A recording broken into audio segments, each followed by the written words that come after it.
सावन की सोमवारी कृष्ण पक्ष में पड़ रहे हैं और कुछ शुक्ल पक्ष में, ऐसे में भक्तों को क्या कुछ करना चाहिए? जहाँ तक सावन की बात है, हम लोग जानते हैं कि सावन एक महीने का होता है। चाहे कोई भी महीना हो वो एक महीने का ही होगा। तो 30 दिन का महीना हुआ।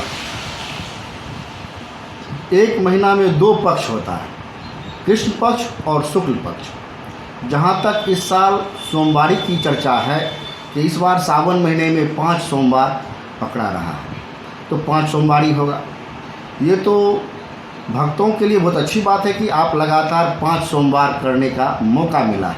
कहता है पंचमुखी सदा सुखी।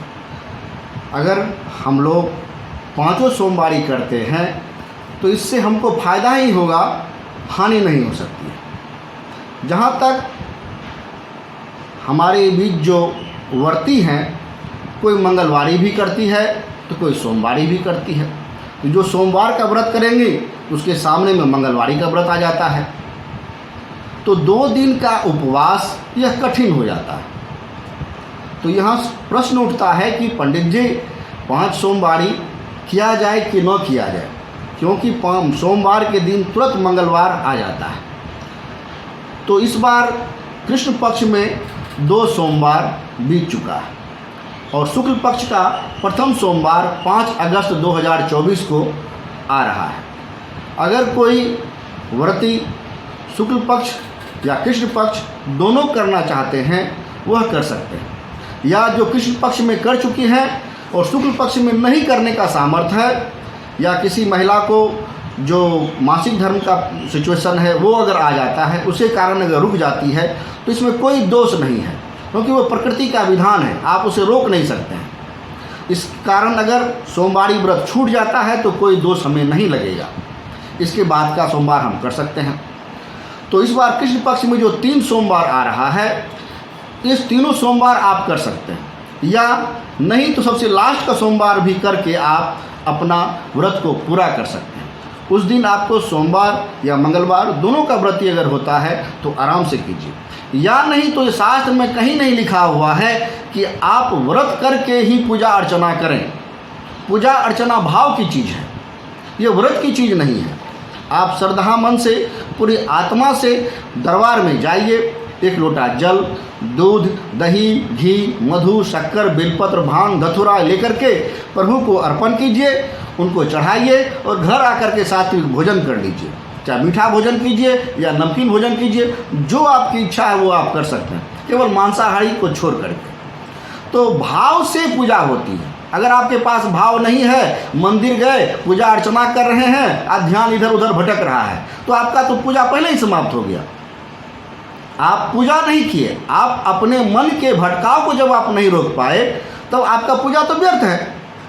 पूजा सात्विक मन से होती है। मैं फिर आपको कह रहा हूँ, आप 5 सोमवार करें कि 1 सोमवार करें, कि या सावन का प्रथम सोमवार करें या लास्ट सोमवार करें, या कुछ भी आप कर सकती हैं।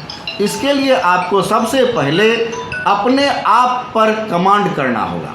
आपको अपने आप को समझना पड़ेगा कि आपके बॉडी में कितना स्टेमिना है।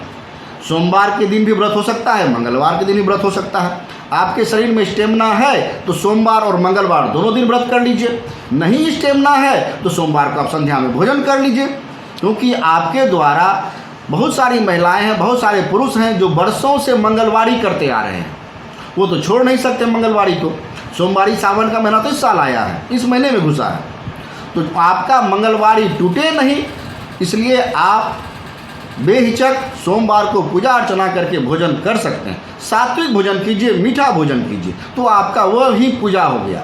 अगर आप अन्न नहीं खाते हैं, केवल फलाहारी करके आप अगर पूजा अर्चना करती हैं, तो भी आपका वो उस दिन का व्रत ही माना जाएगा। तो फलाहारी भोजन भी व्रत में आता है। हाँ, कभी कभी यहाँ लिखा हुआ रहता है, जैसे जितिया में है क्या, उसमें आप अन्न जल ग्रहण नहीं कर सकते हैं, उसका एक अलग महत्व है। पर ये सोमवार में, मंगलवार में ऐसा कोई विधान लिखा हुआ नहीं है। तो इस बार सावन में कुल 5 सोमवारी पड़े हैं। इस बार सावन में 5 सोमवार व्रत आया है, और ये व्रत आप 5 कर सकते हैं या तोड़ तोड़ के भी कर सकते हैं। पहला सोमवार जिसने किया, अब आपको इच्छा है तो छोड़ दीजिए, नहीं इच्छा है तो लास्ट सोमवार जो है वह भी आप करके अपने मनोनुकूल काम कर सकते हैं। अंतिम सोमवारी कब पड़ रही है? अंतिम सोमवार जो है वह 19 अगस्त 2024 को पड़ रहा है, सावन का अंतिम सोमवार। ऐसे में भक्त कोई भी इस बार चाहे कृष्ण पक्ष हो या शुक्ल पक्ष कोई भी सोमवारी करके कोई भी सोमवार पुण्य का आप लाभ कर सकते हैं। कृष्ण पक्ष का भी कर सकते हैं, कृष्ण पक्ष ऑलरेडी बीत चुका है, अब बचा शुक्ल पक्ष का 3 सोमवार। अगर आप ये तीनों सोमवारी करना चाहते हैं तो बेहिचक आप करिए, या पहला सोमवार करके भी आप छोड़ सकते हैं या लास्ट सोमवार करके भी आप छोड़ सकते हैं। ऐसे भक्तों पर भोलेनाथ की कृपा बरसे। सब दिन भोलेनाथ की कृपा सब पर बनी रहती है। ऐसा नहीं कि आप सावन में 5 सोमवार आप पूजा अर्चना किए तो आप पर पूरी तरह से भगवान भोलेनाथ का क्या कहते हैं आशीर्वाद रहेगा, ऐसा नहीं है। आप सब दिन पूजा कीजिए या बाहर में मंदिर के बाहर खड़ा होकर के भगवान को प्रणाम करके निकल जाइए, या दूध दही घी मधु शक्कर 1 कुंटल भगवान पर उछल दीजिए। भाव नहीं है तो कुछ नहीं होने वाला है। एक बूंद भी अगर आप पूजा अर्चना में दूध दही घी मधु शक्कर उनके दरबार में अगर चढ़ाते हैं तो आपके ऊपर लाभ ही लाभ मिलेगा, उनका आशीर्वाद अवश्य प्राप्त होगा। व्रती से क्या कहेंगे? व्रती से मैं कहूँगा कि सात्विक रहिए, मंदिर प्रांगण में जा कर के आपस में झगड़िए मत। वो महिला पूजा कर रही है या वो पुरुष पूजा कर रहे हैं, हे हट गए हमारे पूजा के जल्दी 2 घंटा तक क्या पूजा कर भाई, भगवान का पैर के रख में। हम जो वहाँ कभी कभी सिचुएशन देखते हैं कि वो लगता है कि आपस में पूजा करने के लिए नहीं गए, वो लड़ने के लिए गए। वो काहे भगवान को 2 घंटा तक पकड़े हुए हैं, वो काहे 2 घंटा तक पूजा करेंगे, हमारा टाइम क्यों नहीं होगा। आप सो हृदय से उनके दरबार में खड़े रहिए, आपका जो समय आएगा आप जाइए पूजा अर्चना कीजिए, सबको मौका दीजिए। क्या कि इस दिन भगवान भोलेनाथ का तो एक ही शिवलिंग है, मगर जो हमारे पूजा अर्चना करने वाले गण हैं उनके वो हजारों में है। तो सबको समय देते हुए बिना झगड़ा लड़ाई किए हुए आप पूजा अर्चना कीजिए। परिचय बता दें। मेरा नाम पंडित मनोत्पल झा, ज्योतिषी महाराजी हाता पूर्णिया।